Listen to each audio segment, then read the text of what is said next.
Assalamualaikum warahmatullahi wabarakatuh. Sedulur Pak Kris dan Tosanaji, jumpa lagi dengan RI King Sparks Nusantara Channel. Kali ini kita akan menayangkan sebuah tosan aji yang menjadi bagian sejarah dari perjalanan bangsa Indonesia. Itu sebuah tombak Rusia cukup sepuh. Kita akan lihat dulu seperti apa penampilannya, dari mulai warongkonya, kemudian kita akan melihat bilahnya, setelah itu kita akan melihat dapur, pamor, dan filosofinya. Mari kita sama-sama melihat. Saya terima tombak ini dalam kondisi sudah ada warongkonya, cuma belum ada dedernya atau landean, bukan deder. Kalau deder itu untuk keris ya, handle keris itu namanya deder. Kalau untuk tombak, handle-nya itu dinamakan landean. Landean belum ada, yang ada baru warongkonya. Warongkonya ini masih dalam kondisi sangat baik, jadi saya hanya membersihkan ya. Seperti tadi sudah disampaikan, ini gaya Jawa Timuran ya, kayunya terumbalu Jawa, banyak digunakan untuk sandangan keris maupun tombak. Sedulur Pak Kris dan Tosanaji, mengenai ricikan pada keris itu sebetulnya tidak terlalu berbeda jauh dengan ricikan yang ada nama-namanya ya. Nama-nama ricikannya tidak jauh berbeda dengan nama-nama ricikan pada keris ya. Jadi tadi sudah dilihat bahwa ini pesinya bagian bawah itu puntiran, sementara meduknya itu bersatu dengan belah, makanya disebut sebagai meduk iras. Di ujungnya, di bagian ujung atau tajam ujungnya itu disebut sebagai penatas. Nah, kita lihat kondisi fisik ini. Kalau kita melihatnya sebagai dapur apa ya, orang melihat, jika melihat ke tombak semacam ini ada tonjolan di tengahnya, disebut sapit abon. Tapi apakah betul atau apakah sapit abon memang definisinya sesuai dengan ricikan yang ada dalam tombak ini ya? Kita lihat di buku ensiklopedi itu ada yang disebut dengan bangkekan di tengah ya. Semuanya hampir mirip, cuma ada bangkekan di tengah. Kita lihat lagi di buku dapur. Di dalam buku dapur disajikan gambar yang namanya dapur sapit abon. Itu pun sama sebetulnya dengan apa yang disampaikan dalam ensiklopedi keris. Jadi itu menyebut tentang bangkekan ya. Nah, ini dia. Jadi sebetulnya penjelasan tentang buku dapur ada di ensiklopedi keris. Tapi secara fisik kita bandingkan, apakah betul sama ya? Ternyata tidak sama sekali, tidak merujuk pada bentuk ini. Kita lihat pada ensiklopedi keris di halaman berikutnya, ada sebuah bentuk dapur tombak yang sangat menyerupai ya. Ya, kita bandingkan, walaupun secara fisik ini lebih panjang tombak ini, tapi bentuknya sangat mirip, dan itu disebutkan dalam ensiklopedi keris bahwa ini adalah dapur gunungan. Nah, kalau saya lebih ingin lebih cenderung untuk menyebutnya sebagai dapur gunungan.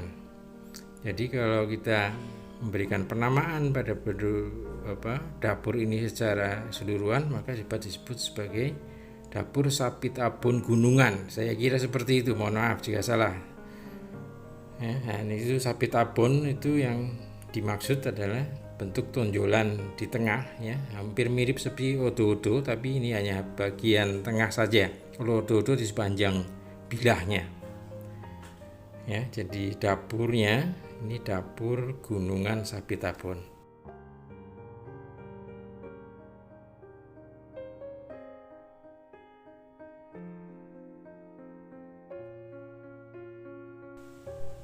Melihat dari tata garap, warna logam, dan pola pamornya, serta karakter dan sekaligus telah menanting pusaka ini, seorang senior memberikan estimasi tangguhnya sebagai tangguh Tuban Mataram.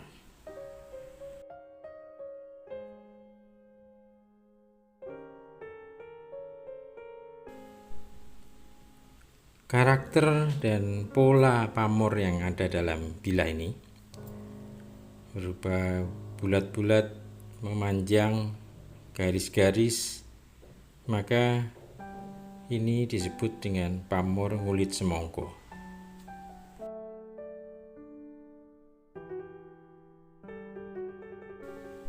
Filosofi pamor ngulit semongko seperti halnya buah semangka yang mudah ditemui di mana saja dan kapan saja, tidak musiman, dan siapa saja bisa menikmatinya, maka ngulit semongko selalu menggambarkan tentang filosofi mudahnya bergaul seseorang atau luasnya pergaulan atau pertemanan atau silaturahmi dari seseorang. Silaturahmi adalah pintu rezeki.